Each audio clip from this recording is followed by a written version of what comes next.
me at Cello, Cello. You had me at Cello. You had me at Cello. Oh, you had me at Cello. Well, hello, everybody. 5 o'clock on a Friday. Time for another episode of Cello Chat. And tonight we have Charles Asch on the program. Very excited to talk to you, Charles. How are things? Things are going great. Right now, there's so many cello things I have going on. It's hard to even know where to start. That's a nice problem to have, isn't it? Yeah, I go from a folk show to a classical show to a church show with a choir, and it's never ending. Tremendous. Well, we'll definitely have to hear about those at the end, and hopefully some of the viewers, listeners can attend some of them. But first of all, your background. I love hearing people's stories. How did you get started on the cello in the first place? And then your musical journey to where you are now. So I grew up on the east side of Milwaukee, and I was lucky enough to live near University of Wisconsin-Milwaukee. And the Fine Arts Quartet based in Milwaukee had a quartet program for training quartets. And they had a quartet of musicians from Romania. So I actually got to study with a quartet cellist who was studying with Wolfgang Laufer named Radu Nagy, or Nagy is how it's pronounced. And he had to go back to Romania within a few months. So I had like 2 to 3 lessons every week. And he only let me play open strings and finger patterns. I played no music ever, but I came out of that 5 months being incredibly fluent. And That then speaks after that, volumes. Yeah, go ahead. Greg Matthews in the Milwaukee Symphony was my teacher. And he was just such a stable, kind cellist. You know, we just had our regimen of our Sebchek, our Popper, you know, and the repertoire, some Bach, and it was always just so well balanced. So I was very lucky in those years. Excellent. And where from there? Well, after that, I went down the lake a little bit. I started studying already in high school with Hans-Jørgen Jensen at Northwestern University. And, you know, he's well known in the Midwest and throughout the world actually for the degree of practice intensity and focus on accuracy he brings to his students. He's an excellent teacher for technical reasons, but also psychological reasons in terms of how to motivate people to really practice. And so I practice quite a bit. I even went to Meadowmount School of Music in upstate New York. And I think at one point I was up to 6 hours a day practice. And I got a lot of experience performing because he was a Leonard Rhodes student, and Leonard Rhodes believed that the only way for people to truly grow was by putting them in performance situations as often as possible. And that's what he really tries to do with the studio. And after that, I went to Juilliard and I studied with Richard Aaron and then also Fred Sherry. And so I kind of got a bit of both worlds, like very highly structured pedagogue and then more contemporary performer. Right. Then where? Then I came way back here to the Midwest and studied with Tanya Remennikova at the University of Minnesota. And she's an excellent performer and an excellent teacher, which is to say that I was able to attend her performances as a student and sort of work at reverse engineering her technique. And she would share things in the lessons that Rostropovich had shared with her about sound. And also she's incredibly patient, which after my 2 very intense pedagogues, I think I needed a little bit of patience in my approach and, you know, learning more through larger scale works. And so that was an excellent way to round myself out after those experiences. Very good. And where in there did the Baroque cello come into play? Baroque cello is something that came about because in the Twin Cities, Minneapolis, there's actually a very active early music scene. And they had a Baroque Performance Institute where teachers from the Netherlands came here and taught people on violin, harpsichord, and cello. And I grew up actually hearing the CDs of Jaap ter Linden. I remember comparing Bach recordings and thinking to myself, this guy has such a massive sound. He must be massive. But then, of course, into the masterclass room comes, you know, Jaap, who's, he's got broad shoulders, but he's not a big guy. But nevertheless, he makes a big tone. And his approach to Baroque cello is very much based on the idea that the cello should still be very earthy.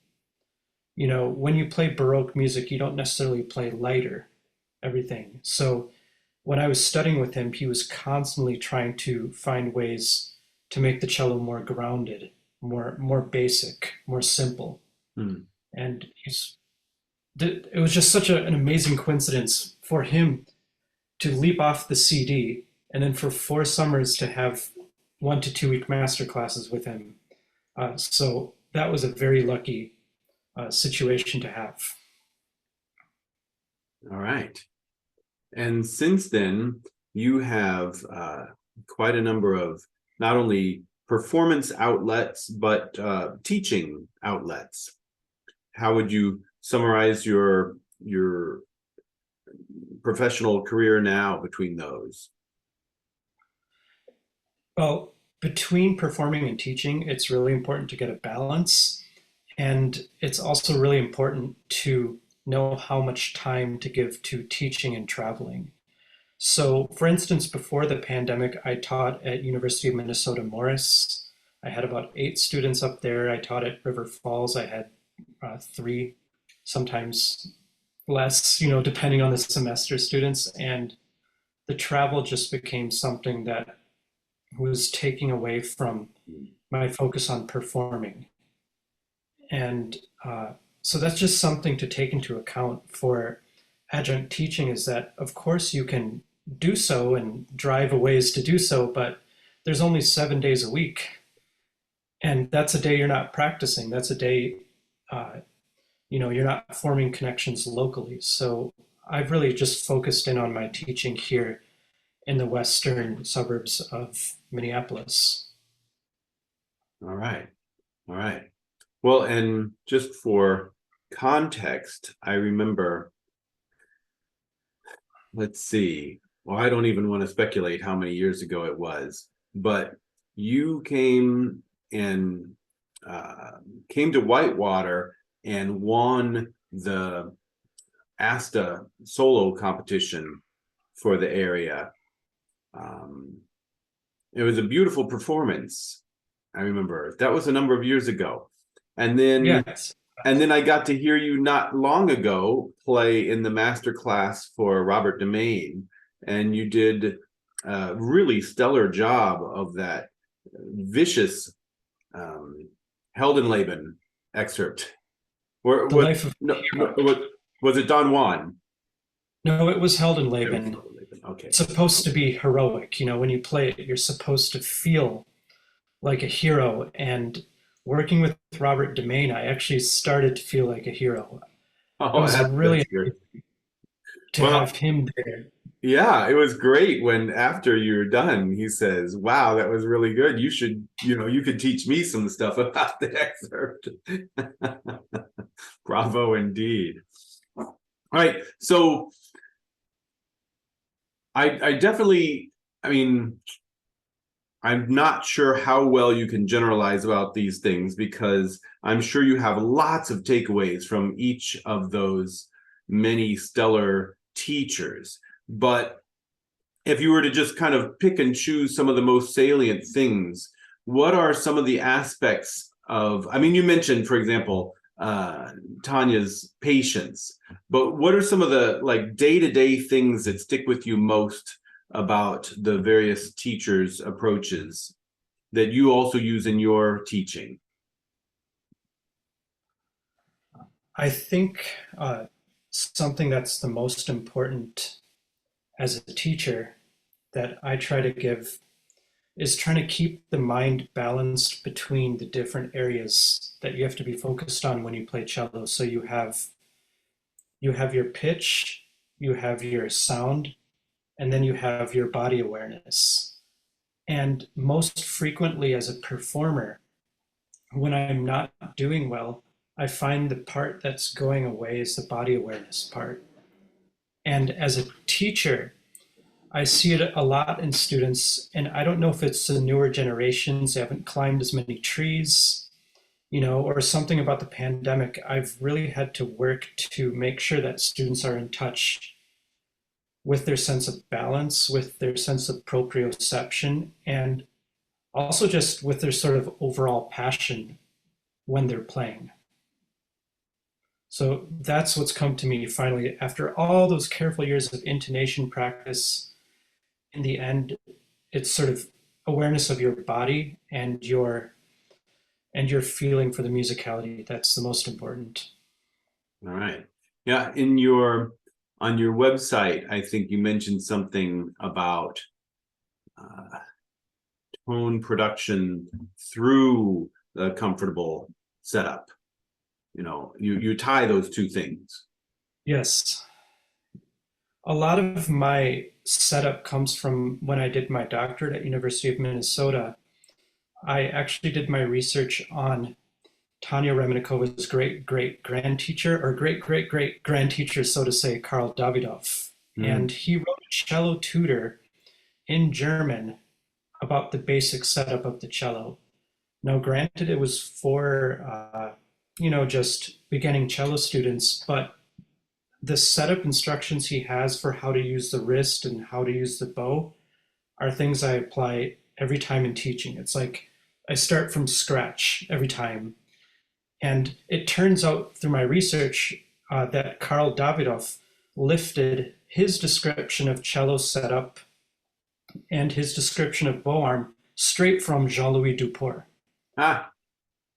So back then, plagiarism wasn't really an issue. People would, just borrow things without mentioning. Though it was the first cello method ever written that required the use of the end pin exclusively. It was written in 1888. Until then, all methods gave the end pin hold side by side with the leg hold.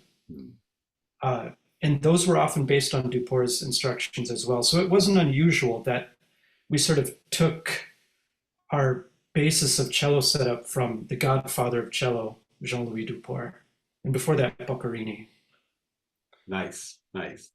Now, and you particularly enjoy teaching beginners, setting them up just so, right? And I Yes. think that's not always the case. I think some people prefer to take people after they've gotten a certain level of the basics down. Yes, but I think that comes from my work with Radu Naj, having 2-3 cello lessons a week. And I remember he would give me a new open string to learn each lesson. How exciting, I get to play a new string this week. Counting beats out, And then for the left hand, immediately I learned positions 1 through 4 or maybe even 5 within the first 2 months, rather than staying in first position. And so I also try to do that with beginners more. I really wish somebody would rewrite the cello curriculum at some point when they have time. I know we're all working on it. Yeah, shifting is such a vital. I mean, we don't have to shift quite as often as the bass. You play major second or minor third, and you're already out of fingers. But we can't live in a first position world as long as the violinists and violas can. Right. So I've just been fascinated by my own good start that I had. So I try to the best of my ability to give that forward when I'm working with people. Just how lucky I was that my lesson money was going to, post-Ceausescu Romania. My mom said he would send the lesson money back to his starving son. there. So how, I like to ask this. Last week, for example, we had Adrienne Hyde, who she said she spends about 80-20 on Baroque cello or da gamba versus modern cello. But I always like to find out, how does your Baroque cello playing inform your modern playing or vice versa? Well, it's been a little bit of an identity crisis at times. There's no question about it when you're going between one to the other. And my Baroque work started in 2017 or late 2016. And early on, when I got that Baroque cello, the luthier, she pulled it out of this wooden painted closet and drew out this cello from the late 1600s, early 1700s with gut strings. And she said, try it, give it a try. And I tried it. And my first thought was, how in the heck am I supposed to play this thing? The strings respond totally differently. The bow hold is different. The way the cello lies against your body is different. And it took me, those studies with Jaap ter Linden and then playing with local Baroque ensembles here, like Lyra Baroque Orchestra, Minnesota Bach Society, and more, to really gain my comfort on that instrument. And then after you gain your comfort on Baroque cello, there's a time when you're playing the steel string cello and it feels foreign also all of a sudden. And I would say it's taken me until now to really be able to unite those two worlds. So a good 5 years of playing Baroque cello before even the steel string starts to feel normal. It's probably one of the biggest myths people who've never played a Baroque instrument have, is they think it may somehow be easier, that the gut strings are just more resonant or something of the sort, but nothing could be further from the truth. It's more difficult. Yeah. Well, shoot, even tuning down to 415, it's interesting sometimes to see the students keep, I mean, I did it myself. Your hands keep wanting to fix where, it's like, wait, when I put my finger here, I want a higher sound, It's just kind of not only that, the overtone series is different that you get from a pitch, and it's partially tied to the temperament system you use. When you use gut strings, you're going to want to use something closer to just intonation. And I think that has to do with the way the strings aren't as bright. So you're going to generally have lower C sharps, lower F sharps, and the flats will actually be slightly higher. And that's a real trip after you've been playing just conventional modern cello where, it's somewhere in the middle, or sometimes you have leading tones. If you try to do leading tones on gut strings, it just doesn't, in my opinion, work as well because of the way the strings vibrate in the resonating frequencies. With the rest of the instrument. Yes. They prefer a darker pitch schema. Yeah, a lot of getting used to. But getting used to things that you didn't I see a video of you also playing some gig with fiddlers, for example? Yes, that too. So I also play in an ensemble called Third Elephant, violin player who also plays mandolin. And then the other mandolin player also plays guitar and also sings folk style. And I sing while playing cello. I saw that you do this as well. And that's been a whole another area to grow in. And, it's something that I really grew more during the pandemic when, you had to go into just singing and playing all alone. And since then, I've started to play jazz and read charts on cello. And that's another thing to get used to go from printed music where every single note is printed out to a page full of chords and lyrics and to make something of it. That's good for you. That works all parts of the brain. I do wish it was taught more in music schools, how to read music that way, because I think every cellist at some point is asked to join a band, and they should all be ready in case that happens. Yeah, we should all say yes. That's true. Yes. Yeah. All right. Motivation. I mean, we all know there's some students who never need assistance, but there's sometimes where people just know that they want help motivating themselves to get to the level they know where they want to be. What are some of your things to help motivate students to keep practicing and working towards those goals? Ideally, people should have performance opportunities that are not recitals. So when I had time earlier in the spring, I was working to get studio classes going for my students as frequently as possible and really playing down to the students how big a deal it is. You know, even if the parents also show up and make it seem like a recital, I think that too much focus on that sort of end of semester recital is really detrimental Hmm. to people keeping motivation and developing. So I've tried to move away from that sort of big recital at the end of the semester being the motivating factor, because I think what ends up happening is people go to that final performance and then they sort of crash and burn after that, and there's been no experience, even just psychologically building up what it's like to play for other people. So in the places I teach, I'm working as much as I can to create Saturdays where people can come and play.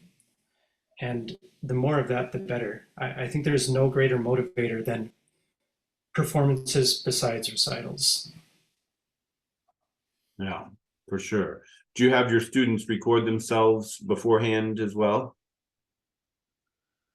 I do not have anybody record themselves. It's something I might think of. I would have to really zone in on it, because the times I've tried that in the past, uh, you know, there's just something different about recording their takes versus playing it live. And sometimes, especially younger students, aren't that good at recording themselves without proper direction as to camera angle and sound setup. And that's a whole another set of things that you have to get people used to. I suppose I find with recording themselves, at least with some younger students, it can help them to separate their judging from when they're playing. You know what I mean? You just play, and then you evaluate, and you're not trying to kind of like do everything simultaneously, and that can just make some of them very, very tight, very anxious. Yes, yes. I know there's been a few apps, like, you know, programs people have developed for that. I think Acapella is one, and I've had some parents talk about using that. You know, I may look into having a platform, you know, where students can just send in videos. That would be nice. Yeah. But I love the Saturday, just perform any old Saturday, you know, and venues wise, for example, places like retirement homes just love to have people come and perform for them, you know, so it can be you're still playing for people and getting a sense of the reaction, but it's very low stress. Yes, that's what we want. We want more low stress environments for people to perform, where they're not wearing overly crisp clothes and, you know, doubting if they should even be performing. Yeah, yeah, yeah. That's an excellent point. So you have a lot of irons in the fire, a lot of performances coming up. Give us a taste of your itinerary. So first on my list are two major symphony auditions.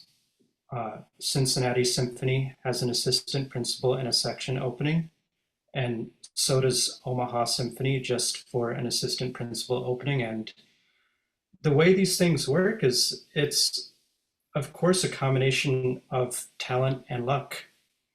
You know, you do your very best, and then they narrow down to about 11 people And I've been amongst those 11 people, and then they narrow that down further, and it's a decision by committee. And at a certain point, you have to give up the fear of judgment and just play to the best of your ability. And that's what I'm looking forward to. And I'm actually enjoying the process as a creative one lately, especially after Robert Demain came in. He said that the real reward is how much better you are a few months down the later. road. Don't worry so much about the audition. Just think about what it's doing for you artistically. And so that's meant a lot to me. And then right after that, I have some contemporary music concerts on cello, and it's a composer who's still living. He'll be in the audience. He composed a piano trio. He composed pieces for voice, cello, and piano. I love those pieces where cello's with a voice and where the composer's right there. There's nothing like being able to ask him, so how did you envision this? And most of the time they say, oh, the way you're doing it is just fine. They don't have a set idea of how it must be, except in certain circumstances. And then it's Bachtage. So it's back to, very orthodox Baroque style playing on period instruments.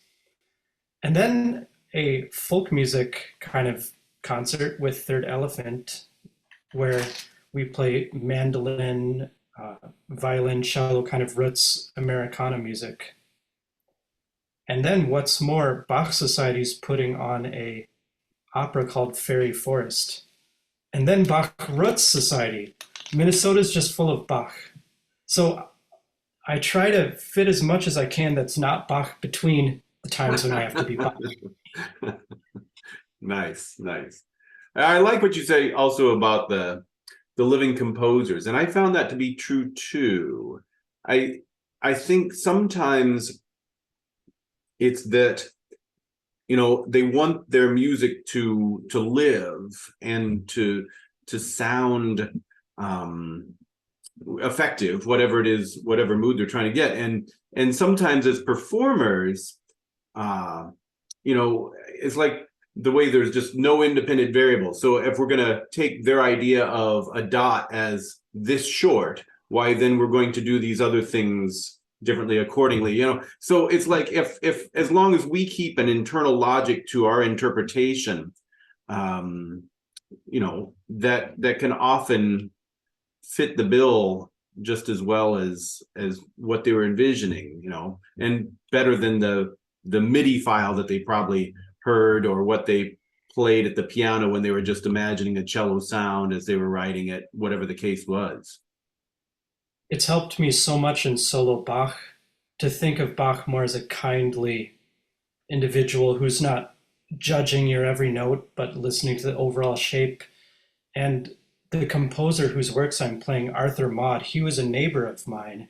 And he came to a recital that I gave in my living room of pieces by composer friends of mine, just in my little living room with a piano. And I didn't realize there was a composer in the audience. And he doesn't have quite the long curly hair of Bach, or whether that was a wig or not, but something of the kind of mixture of kindliness and, some severity in there, and definite jocularity. I mean, I think all the composers have this sort of humorous side to them that we serious performers don't even see when we get too wrapped up in how things must be.